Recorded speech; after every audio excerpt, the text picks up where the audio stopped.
Bouleversé, il identifie ce corps à moitié calciné, retrouvé dans une posture grotesque. C'est bien Hitler. Alors, l'image du corps d'Hitler, c'est un scoop mondial, parce que personne n'en soupçonnait même l'existence avant sa diffusion ces jours-ci dans le documentaire de Daniel Costel sur France 3. Et étrangement, ce scoop mondial n'a pas fait beaucoup de bruit en France. Alors, est-ce qu'il s'agit vraiment d'un scoop ou est-ce que le documentariste s'est beaucoup avancé sur l'authentification de cette image? Nous tenterons de répondre dans l'émission, en l'absence de Daniel Costel, hélas, qui a refusé de venir sur ce plateau, en dépit de nombreuses discussions dans les jours qui ont précédé cette émission. Alors, plus largement, comment authentifier toutes ces images d'archives dont regorgent les archives aux quatre coins du monde sur la Seconde Guerre mondiale? Sur ce plateau, trois invités. Patrick Rothman, auteur de nombreux documentaires historiques. Le dernier, c'était Les Survivants, diffusé ces temps-ci. Patrick Barberis, documentariste vous aussi, auteur de documentaires, et notamment pour certains d'entre eux avec Patrick Rothman. Et enfin, Isabelle Véramasson, vous êtes chargée de recherche au CNRS et vous êtes beaucoup intéressée aux émissions historiques à la télévision française. Mais nous allons commencer avec vous, David Abiker, par nous pencher aussi de très près sur l'image incontournable de la semaine. Oui, une image qui devrait devenir, elle aussi, une image d'archive, à mon avis, et une image qui m'a personnellement pas mal préoccupé et tourmenté cette semaine. Je vais vous parler de l'affaire de l'épaule de Sophie Marceau. Alors, je suis un peu tracassé parce que je ne sais pas comment prendre cette image, à vrai dire. Si on veut vraiment faire du décryptage, il faut bien voir que cette bretelle de soutien-gorge va provoquer un incident assez regrettable. Et si on veut vraiment approfondir les choses, il faut visionner ça. Enfin, personnellement, moi, j'ai regardé ça 37 fois cette semaine chez moi.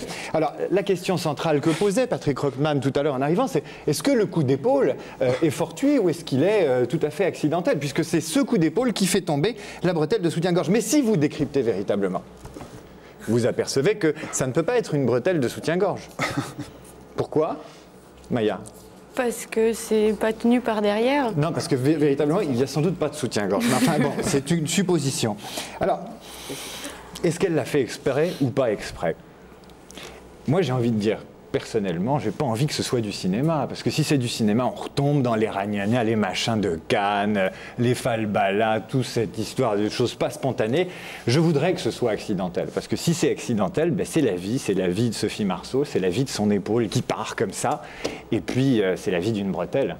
Non mais David, mouillez-vous. C'est accidentel ou c'est pas accidentel? Vous l'avez visionné 38 fois, 42 avec les diffusions du plateau, là. Qu'est-ce que c'est que ce lecteur d'images? Moi, je pense que c'est accidentel parce qu'il faut revoir sa réaction de surprise qui est magnifique. Ça ne peut pas être du cinéma. Allez, hop, une 43e fois. Oui. Voilà. Merci David. Il y a quelques jours, certains médias accusaient d'espionnage industriel une jeune stagiaire chinoise en stage chez l'équipementier automobile Valeo.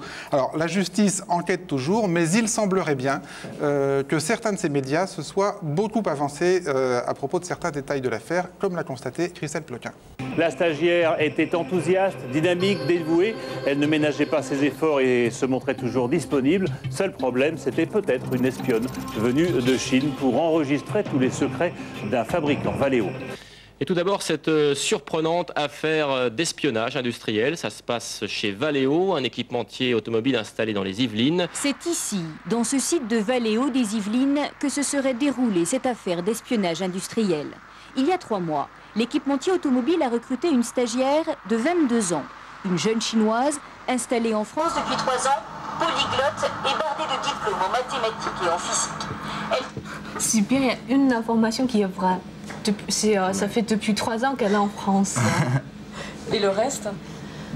Polyglotte, elle parle moins de langues. Enfin oui, elle parle le français et le chinois. Non. Elle parle français comme une étudiante qui est en France depuis 3 ans. Et donc même elle parle moins bien que moi, parce que ça fait 4 ans que je suis en France et pour elle, ça fait 3 ans qu'elle est en France. Polyglotte et bardée de diplômes en mathématiques et en physique. Non, le diplôme, elle l'a pas. Elle est en cours d'obtention de son diplôme de l'université. Elle n'a pas d'autre diplôme? À ma connaissance, non. Bon, si, un diplôme d'enseignement supérieur chinois, qui était équivalent, qui permettait l'équivalence pour entrer à l'université.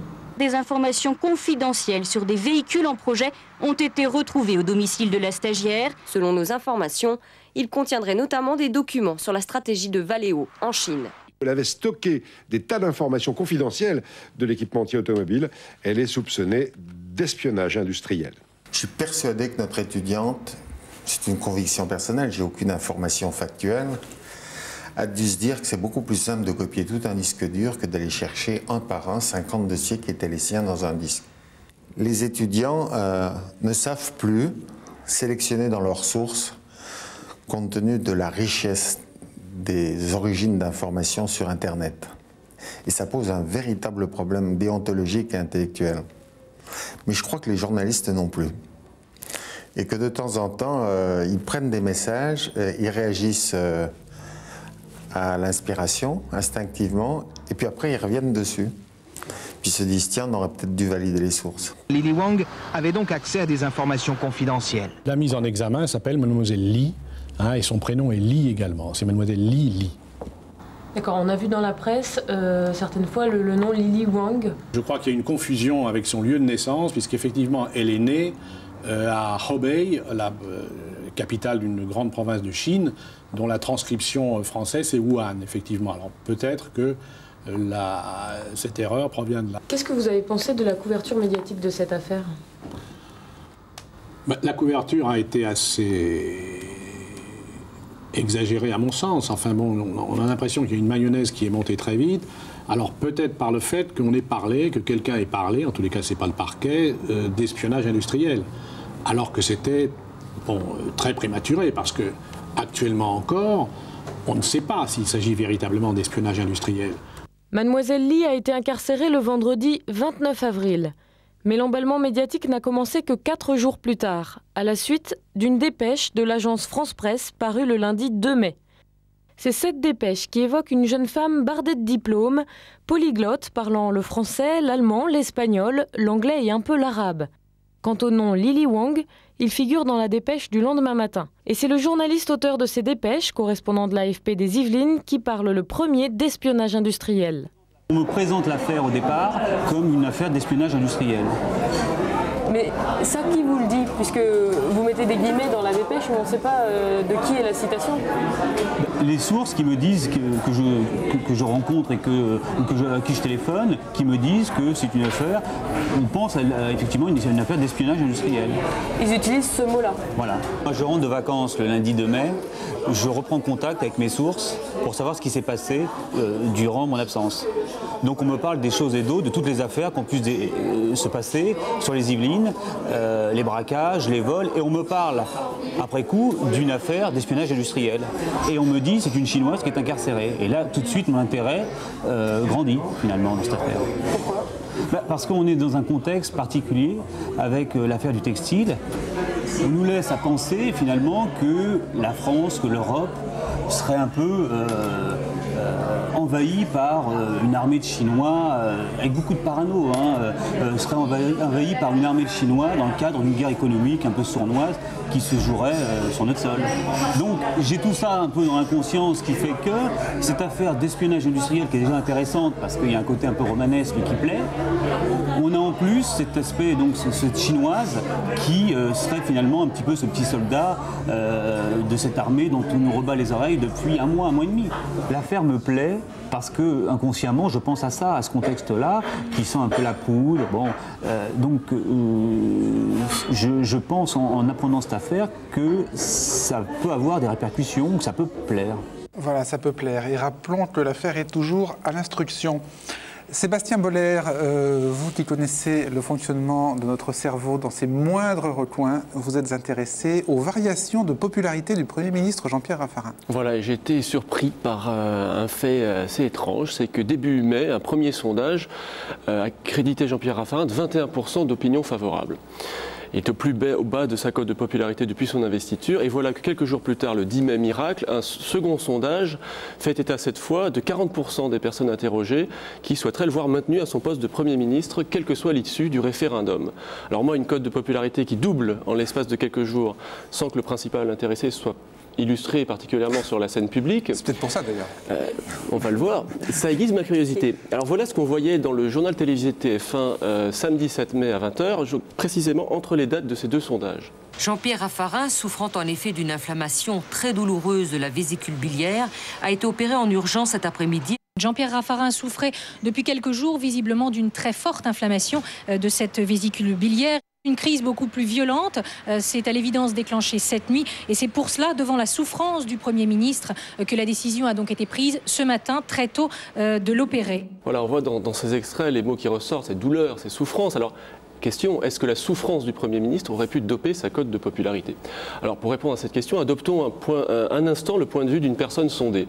Alors, quand on demande à une personne si elle souhaite le départ d'une personnalité politique ou si elle condamne son action, au moment où elle voudrait exprimer son rejet, il y a une petite zone de son cerveau qui s'allume, qui s'appelle le complexe amygdalien, qui est une zone qui commande habituellement les réactions de rejet, de réprobation et d'agression. Mais en même temps, cette zone est placée sous le contrôle d'un autre système cérébral plus vaste, qui la domine, et qui s'appelle le système d'inhibition de la violence. Et ce système comprend notamment une zone frontale très sensible à la description, à l'évocation ou au spectacle de la souffrance d'une personne. Et c'est ce système d'inhibition de la violence qui fait qu'habituellement on répugne par exemple à frapper une personne à terre ou blesser. Donc si la personne qu'on vient consulter pour un sondage vient de voir le reportage sur la souffrance du Premier ministre, chez elle le système d'inhibition de la violence est activé, il éteint le complexe amygdalien et il devient beaucoup plus difficile d'exprimer sa réprobation. Ce qui explique peut-être cette vague de mansuétude populaire qui a duré quelques jours. Eh ben, on a tout compris. David Abiker, d'inhabituelles images sur TF1 sur les rapports entre la France et Djibouti. Des images d'amitié en fait, mais avant ça, j'aimerais qu'on écoute ce que TF1 racontait mardi sur l'assassinat du juge Borrell qui a eu lieu il y a 10 ans à Djibouti, c'était mardi.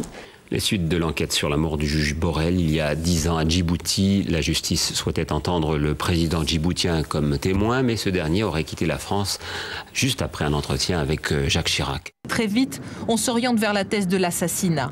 À plusieurs reprises, l'entourage d'Omar Guelleh sera mis en cause. L'avocat de la veuve du juge Borrell demande l'audition du chef de l'État, au moins pour la forme.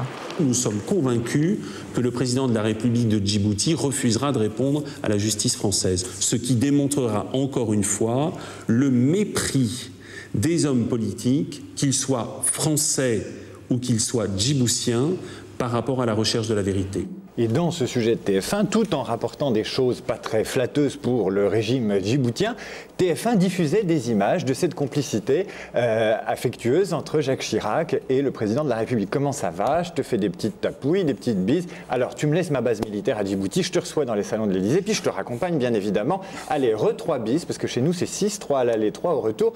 Puis tiens, je vais descendre avec toi les marches de l'escalier. Alors, tu vas dire aux journalistes, bien évidemment, regarde, on va montrer aux journalistes qu'on s'adore, il faut que tu ailles leur parler. Ah, tu veux encore me faire une petite bise? Alors, tu leur dis surtout rien, tu souris et tu recules. Surtout, tu te retournes pas, tu recules et tu dis que les relations sont au beau fixe. Voilà, alors tu prends directement Roissy et tu ne t'arrêtes surtout pas chez le juge qui éventuellement t'aurait convoqué cet après-midi. Allez, direction Roissy. Au revoir, allez. Voilà. Alors je sais pas, moi je connais pas l'affaire bien évidemment, je suis d'une mauvaise foi catastrophique. Simplement ce que je sais c'est que la façon dont TF1 a juxtaposé des images diplomatiques assez classiques, parce que Jacques Chirac est plutôt affectueux avec ses visiteurs, peut-être pas autant, mais plus insistantes que d'habitude. Elles sont plus insistantes que d'habitude et surtout cette complicité diplomatique se transforme, vu le contexte, en une complicité tout court, ce qui transformerait le sujet de TF1 en un véritable édito plutôt critique vis-à-vis de Jacques Chirac. Et qui ne vous a pas échappé. Ça ne m'a pas échappé du tout.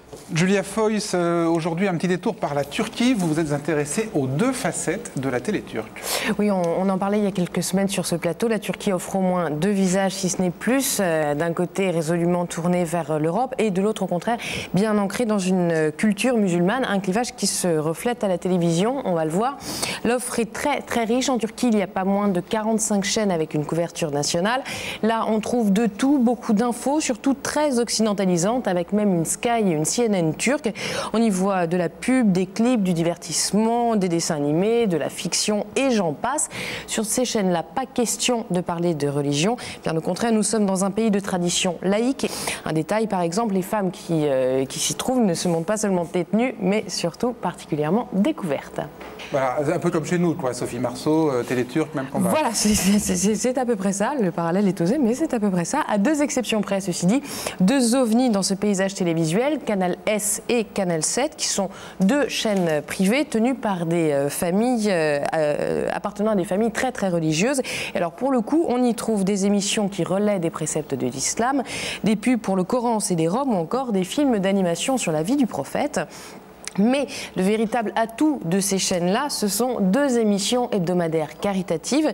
Elles s'appellent Il n'y a personne et Le Phare. Et elles sont en fait à la vitrine de 2 associations très impliquées, elles, dans la vie religieuse des musulmans. Dans les 2 cas, le principe est simple. On sillonne la Turquie à la recherche de familles démunies, où on répond à des appels à l'aide adressés aux associations.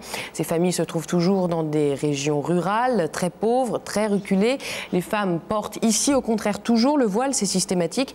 Tout le dispositif, enfin, repose sur la solidarité, la charité des téléspectateurs, d'où ce numéro de téléphone en permanence incrusté en haut à droite de l'écran. Or, la charité, ou l'aumône plus précisément, c'est justement l'un des 5 piliers de l'islam. On sait donc clairement où l'on est dans ces émissions. Car pour que la charité fonctionne, pour que ça marche, on n'hésite pas à tirer sur la corde sensible. Dans cette émission, par exemple, la journaliste se rend chez une petite fille qui lui a écrit une lettre, qui a écrit à l'association. Elle a 12 ans et elle n'a rien, tout simplement rien du tout. Tu es seule ici? Où sont tes parents? Mes parents sont à Izmit. Ma mère est tombée malade et on l'a amenée dans un hôpital là-bas. Ta maman est toujours à l'hôpital? Et où est ton papa? Au travail? Mon papa ne travaille pas. Moi, j'aurais bien aimé aller à l'école, mais les transports, c'est cher, il paraît.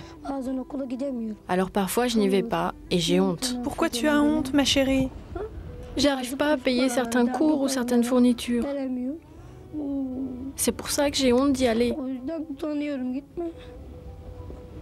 Nous achèterons tout ce qu'il te faut. Nous réglerons ça.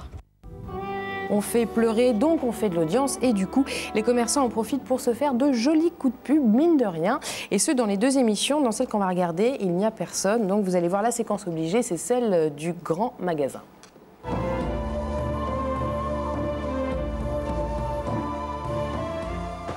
Bonjour monsieur, comment allez-vous? Bien, et vous? Nous aussi ça va, les magasins Istiqbal nous ont toujours aidés. Nous sommes venus à nouveau en nous abritant sous l'aile du Créateur. Nous avons une femme qui est aveugle et son mari qui est sourd. Nous équipons leur maison. Aimeriez-vous ajouter au bonheur de ce couple? Bien sûr. Que pouvez-vous faire? Nous n'avons rien pour leur chambre à coucher. Je leur donne le lit, la couette, les coussins, toute la literie. C'est ça, les magasins Istiqbal. Voyons tout de suite les lits et choisissons-les. Ce qu'il faut savoir quand même, c'est que c'est justement avec ce travail social de terrain au quotidien que les partis islamiques modérés se sont peu à peu implantés en Turquie jusqu'à finalement leur victoire aux législatives de 2003. Voilà, finalement, ça ressemble aussi à la télé française, Un rêve d'un jour, la sauce religieuse en plus. Enfin, oui, voilà. Quand même, mais c'est pas un détail, la sauce religieuse en plus. Absolument, vous l'avez bien dit. Le dossier de cette émission, maintenant, 60 ans après la fin de la Seconde Guerre mondiale, le 8 mai 1945, on découvre encore des images d'archives inédites, certaines très émouvantes, certaines de grande portée historique. Alors, comment se fait-il que 60 ans après, les archives n'aient pas été totalement éclusées et comment s'y prennent ceux qui diffusent ces images pour les authentifier? C'est donc notre dossier, Maya. Voilà, et on va commencer avec une image vue dans votre documentaire, Patrick Rothman, donc Les Survivants, diffusé sur France 3 le 18 avril dernier et rediffusé la semaine dernière sur France 5. Et dans ce documentaire, vous parvenez encore à nous étonner avec quelques documents assez exceptionnels, comme celui de cette vue aérienne de Berlin en ruine, juste après la capitulation de l'Allemagne nazie.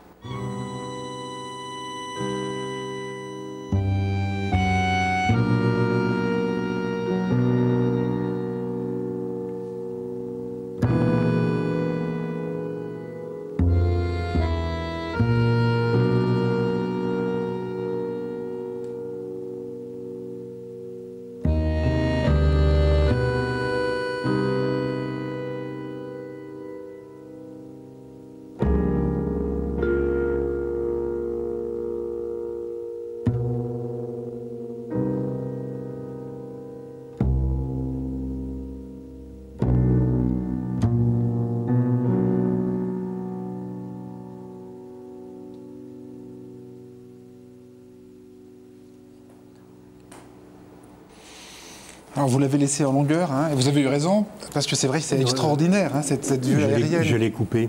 Ah bon, c'était encore plus long. Oui, bon, c'est en même temps, on est captivé, quoi, parce que ça commence par la porte de Brandebourg et ensuite ça se... On est sûr que c'est la porte de Brandebourg. Alors celle-là, ça on est certain. Alors vous l'avez retrouvée comment, celle-là? Comment se fait-il qu'elle n'était pas déjà sortie?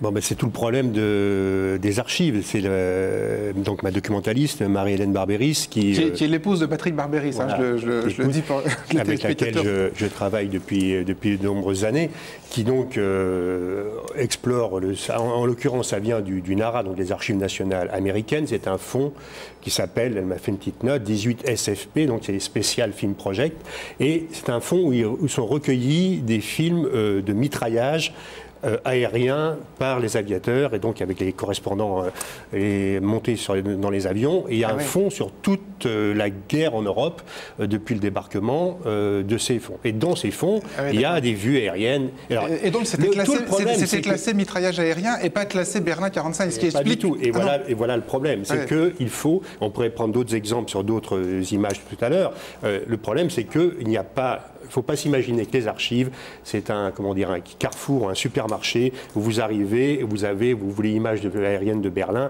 tout est classé avec une petite fiche, la date, etc. Non, c'est un espèce d'endroit où vous aurez, par exemple, si vous voulez des clous, vous aurez sur 150 mètres des clous de toute taille, de toute dimension dans lesquels vous devez fouiller. C'est ça les archives. C'est pour ça qu'on en trouvera toujours, parce qu'il faudrait en fait des moyens colossaux pour visionner. Et Dieu sait que quand on fait un film, on visionne pendant des mois et des mois, et alors on tombe sur des perles comme ça. C'est vrai que quand je vois ça, j'ai dit c'est sûr, ça va être un moment du film absolument fantastique, ces images fascinantes de Berlin en ruine, avec ce plan tellement bien filmé, extraordinaire, voilà. Très bien. Toujours dans votre film, toujours les survivants, toujours la même époque, images de Berlin en ruine. Des images plus connues, c'est en mai 1945, les soviétiques donc sont entrés dans Berlin, et leur premier geste c'est d'aller planter le drapeau rouge au sommet du Reichstag, et effectivement c'est des images que vous avez reprises dans votre film.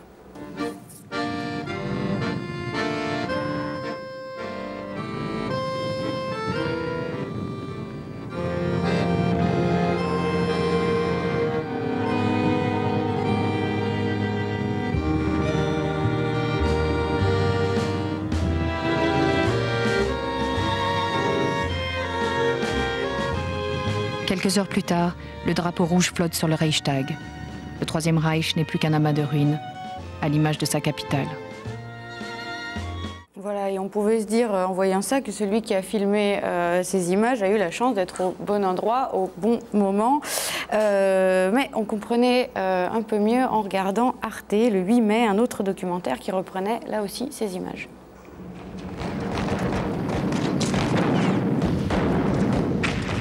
Dans la nuit du 30 avril au 1er mai, tandis que Krebs et Yukov tentent en vain de négocier la capitulation, un commando de l'armée rouge parvient à hisser le drapeau de la victoire sur le Reichstag en ruine.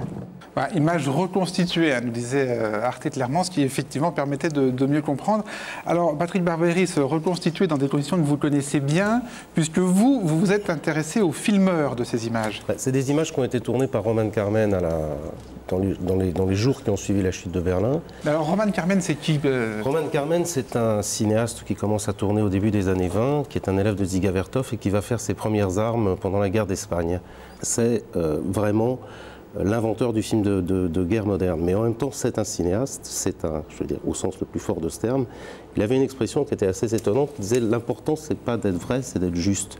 Mais de cette manière-là, il se situait complètement dans la tradition du cinéma soviétique, qui remet systématiquement en scène les moments d'histoire. Et la question qui se pose, c'est est-ce qu'il faut filmer dans l'histoire ou est-ce qu'il faut filmer pour l'histoire? Et donc Carmen filme pour l'histoire. Clairement. Très clairement. Et c'est énoncé. Je remarque qu'il y a un mot que vous n'utilisez pas, je ne sais pas si c'est à dessein, c'est le mot propagande. Je veux dire, pour moi, le mot de propagande est consubstantiel de l'exercice même du métier de cinéaste. Je veux dire, à partir du moment... Même quand on ne travaille pas pour l'armée... même quand on ne travaille pas pour l'armée, je veux dire, et quand on travaille pour l'armée, en tous les cas, il est consubstantiel. À partir du moment, je veux dire, c'est le problème, par exemple, des images de la bataille de Verdun, qui sont toutes des images qui ont été reconstituées, ou les images qu'on utilise sont des images de la bataille de la Somme. Je crois que sur les images de bataille de la guerre de 14-18, il y a 2 minutes qui sont des vraies images de bataille, filmées d'assez loin d'ailleurs. assez loin, ce sont des images allemandes, et ça n'a rien à voir, mais rien, c'est amusant de les voir, ça n'a rien à voir avec ce qu'on voit d'habitude, où on voit les piou-piou assez proches, sortir de la tranchée, etc. Là, on les voit à peine sortir de la tranchée, ils courent. Enfin, et tout le reste est de la reconstitution, en fait, exactement à la manière Reichstag. De la reconstitution ou des faux, enfin ça... Et alors, sur le Reichstag, sur ces images-là de la prise du Reichstag, est-ce que dans votre souvenir, vous êtes intéressé à beaucoup d'émissions historiques, est-ce que dans les années 50, 60, 70, 80, on les utilisait en pensant que c'était des vrais, entre guillemets? Et les réalisateurs ne se posent pas de problème lorsqu'ils font des montages d'archives avec ces documents-là. Ça ne pose pas de questions. Enfin bon, l'émission sur laquelle j'ai travaillé avec Daniel Costel le 8 mai, on a présenté la rencontre des Américains et des Russes à Torgau. On sait que c'est quelque chose qui a été reconstitué, mais bon, c'est vrai qu'ils se sont vraiment rencontrés à Torgau. Ils sont rencontrés. Mais on reviendra sur ce film en fin d'émission. Oui, tout à fait. Pour terminer simplement avec cette image de la prise du Reichstag, là, donc le documentaire d'Arte disait clairement reconstitution, pas vous. Pourquoi ? Parce que je peux pas. C'est archi connu que ces images sont de la reconstitution. Mais il y a plein de gens qui ne le savent pas. Hein. Oui, non, mais je veux dire que c'est quand même très très connu. C'est difficile de les faire passer pour des images réelles. Mais ce qu'il y a, c'est que vous ne pouvez pas, quand vous faites un film, toutes les 3 secondes, dire attention, les images que vous voyez ont été tournées 3 jours après. Mais je crois qu'il faut distinguer entre reconstitution exacte dans les lieux et puis, comment dire, faux. Bon. En l'occurrence, là, c'est tourné, c'est bien le Reichstag, c'est dans les ruines de Berlin, c'était tourné 2-3 jours après, exactement dans les conditions. Bon, alors on ne sait rien. On ne sait pas si 3 jours avant, ils couraient comme ça, s'ils avaient la même sveltesse. C'est l'image. Vous dites qu'importe. Je dis qu'importe. Vous n'avez pas envie de savoir comment... C'est ça, c'est l'image du drapeau, c'est ça qui marque la chute de Berlin. C'est ce drapeau rouge qui flotte sur la capitale du Reich, qui marque la fin de la guerre, alors que le soldat l'est porté comme ça, ou comme ça, qu'il ait couru ou pas. L'important, c'est la force symbolique de cette image incroyable. C'est moi ça que j'ai voulu utiliser parce que, en fait, dans Les Survivants, on passe de cette image-là au survol aérien qu'on a vu tout à l'heure, et j'avais besoin donc c'est une image en hauteur. Mais on ne peut pas avoir le discours critique permanent sur l'image qu'on montre, parce qu'autrement il n'y aurait plus de film. C'est-à-dire, vous passerez votre temps à faire la critique de l'image. Oui. Alors je voudrais juste qu'on termine sur Berlin, puisqu'il arrive qu'on reconstitue, on vient de le voir, il arrive aussi, c'est une histoire, alors là pour le coup plus connue me semble-t-il, qu'on retouche, Maya. C'est une photo, l'auteur c'est le photographe russe Evgeny Kaldei qui lui aussi a demandé à des soldats de remonter sur le sommet du Reichstag pour prendre la photo. Alors vous la voici en version couleur mais aussi retouchée. Et pourquoi a-t-elle été retouchée? Eh bien parce que dans la version originale, eh bien le soldat qui aide l'autre soldat à planter son drapeau a une montre à chaque poignet, ce qui peut laisser supposer qu'il l'a piqué à quelqu'un d'autre. Et comme il était hors de question que les soldats russes passent pour des pillards, on a donc demandé à l'auteur de retoucher sa photo. Et donc voici le soldat avec une seule montre. Voilà, et il y a beaucoup d'histoires du même genre, hein, surtout dans l'imagerie officielle soviétique, avec des dirigeants qui disparaissent, qui réapparaissent sur les photos officielles. Oui, ça, on connaît bien. Oui, je crois qu'il faut en fait réfléchir sur l'utilisation du document depuis qu'on se sert des documents. C'est-à-dire qu'effectivement, ils n'ont pas eu la même fonction en 1945 ou disons 50 pour parler de la télévision. Et puis maintenant, on montrait des documents des années 50 et ça a été. C'était comme ça. Le document vous montre la réalité des choses.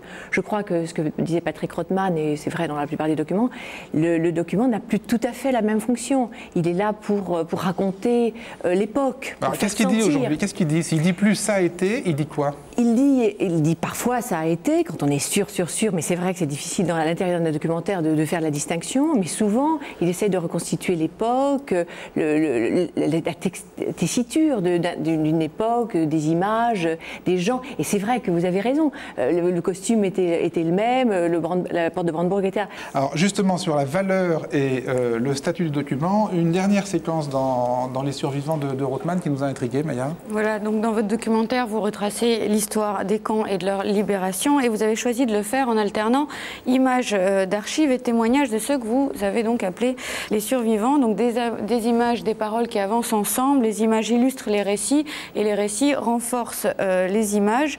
Un exemple avec celles qui vont venir, qui peuvent peut-être laisser perplexe, des images de la célébration du 1er mai 1945 à Dachau.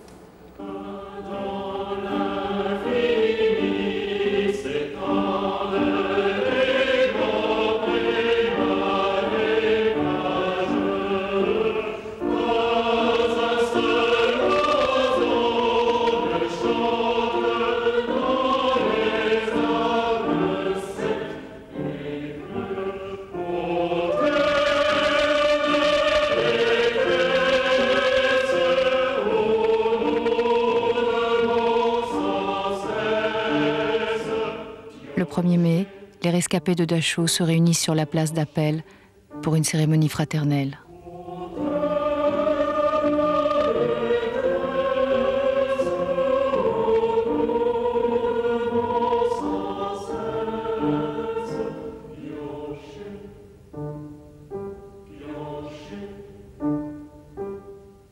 Le 1er mai, on voit sur la place un rassemblement de tous les Efflings qu'il y a là, tous les déportés, de toutes les nations, avec des drapeaux, avec des chiffons qu'on a trouvés, qu'on a cousus, bleu, blanc, rouge. Il y a eu ce discours, tout ça.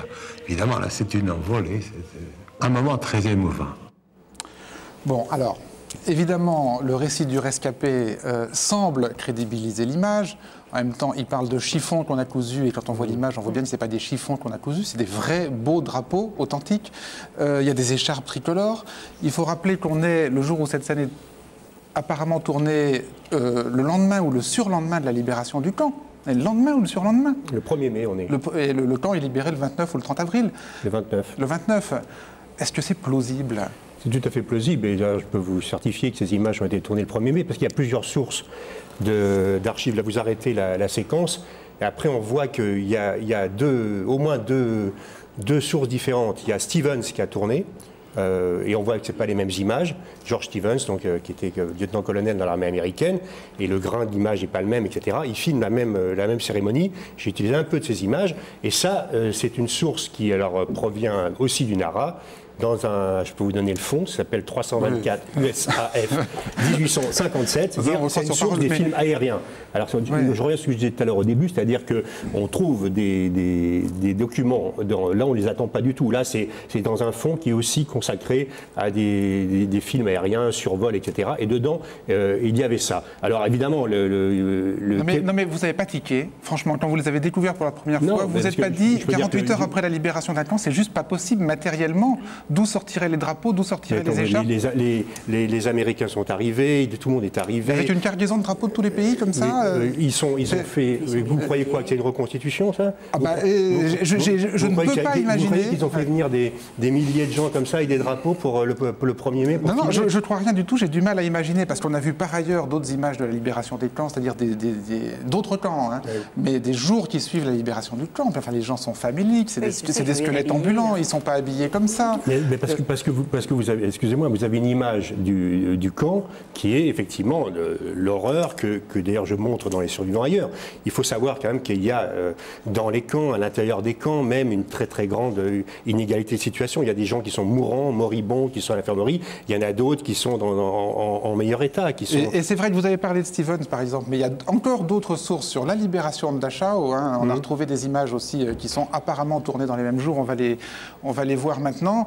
Alors, je ne sais pas exactement quelle conclusion on peut en tirer. Ça, ça se passe à peu près ça c'est tourné effectivement on ne peut pas dater exactement, c'est tourné dans la semaine ou 10 jours, parce qu'à Dachau, les déportés après la libération sont restés assez longtemps dans un état. Alors voilà, ça c'est des gens qui sont dans un état très très... Voilà, mais tout le monde n'est pas dans cet état-là, il y a des gens qui sont assez bien, et je peux vous certifier, parce que moi j'ai vu un certain nombre de gens qui étaient à Dachau, qui ont assisté à la libération de Dachau, qui ont assisté à cette cérémonie du 1er mai où ils ont prêté serment, qui était une cérémonie qui les a beaucoup marqués, parce qu'effectivement c'était extrêmement émouvant, ces images reflètent ça. Regardez-les, ils ont quand même là, ils n'ont pas l'air d'avoir 3 ou 4 ans derrière eux où ils se sont remplumés, quoi, hein. Non, eux non, mais enfin il y en a d'autres. Oui, mais ils sont là dans l'image, en tout cas, ils ont la tenue, etc. C'est vrai. Oui. Sur cette image-là? Oui, sur cette image-là, on voit bien qu'il y a le problème des documents, c'est-à-dire que ce document et le rapport entre le document et la fiction. C'est-à-dire que lorsque le document ne ressemble pas à ce que l'on a dans la tête, c'est-à-dire de la fiction, eh bien on est dérangé. Donc le fait que ça ne ressemble pas... Enfin, non, mais excusez-moi, sur la libération des camps, c'est pas des images de fiction qu'on a dans la tête, c'est des images documentaires aussi. C'est des images de... Enfin, oui, c'est des images, mais enfin c'est aussi Holocauste, c'est aussi... Oui, enfin, je pensais pas avant tout à celle-là, non. C'est-à-dire c'est celles-là qui ont été le plus vues. Mais et là, pour le coup, il me semble que ça ressemble davantage à Holocauste qu'aux images documentaires, me semble-t-il. Et pourtant, c'est vrai. Hein. Et pourtant, c'est vrai. Et c'est vrai qu'on est tributaire de ce que l'on a d'abord dans l'esprit. Pour nous, c'est surtout les images de Bergen-Belsen ou celles de l'Holocauste. En tous les cas, c'est vrai que ça ne ressemble ni à Bergen-Belsen ni à l'Holocauste, et donc on est dérangé. En fait, le document dérange, d'une certaine souvent. Il ne correspond pas. Quand il ne correspond pas à ce que l'on sait, il nous dérange. Et faire un film historique, ça serait finalement, on aurait toujours envie de dire oui, mais ça ne veut pas dire. Et on sait bien qu'il y a depuis 45 ans que l'on sait qu'il y a une différence entre les camps d'extermination et les camps de concentration, pratiquement personne ne le sait. Et rappelons pour les... Et à l'intérieur même de concentration, entre Bergen-Belsen, qui est un mouroir absolument terrible, où les gens étaient déversés et crevés dans des conditions atroces, et Dachau, il y avait une organisation clandestine. Il n'y a pas de chambre à gaz, oui, et Dachau, où il y avait une organisation où des gens... qui était un camp de concentration, rappelons-le, et pas d'extermination. Voilà.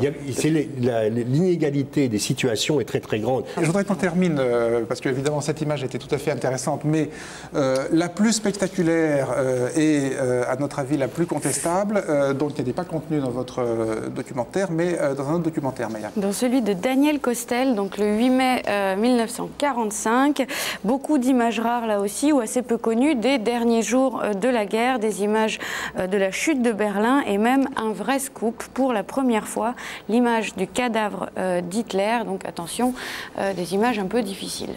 Hitler s'est tiré une balle dans la tête le 30 avril, après avoir tué sa chienne et épousé Eva Braun qui s'est empoisonnée.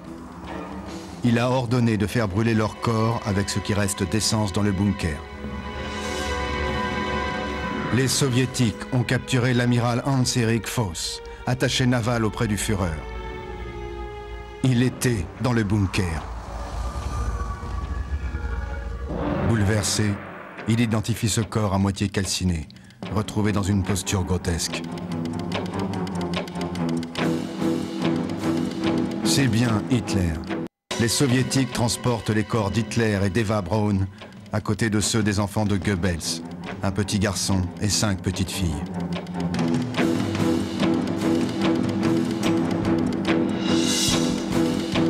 Un choc, et un choc encore plus grand lorsqu'on lisait le communiqué de presse qui accompagnait le livre tiré donc du documentaire, un communiqué de presse dans lequel on pouvait lire à propos d'Hitler: est-on sûr qu'il n'a pas réussi à fuir? Pour la première fois, Daniel Costel apporte dans son livre la preuve irréfutable, la photo du corps d'Hitler carbonisé.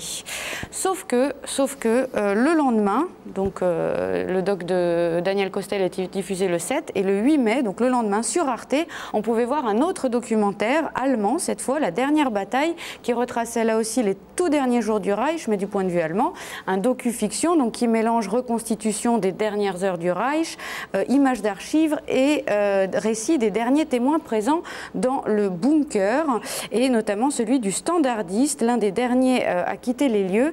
Et là, le même cadavre que Daniel Costel nous présentait comme étant celui de Hitler est cette fois celui de son ministre de la propagande.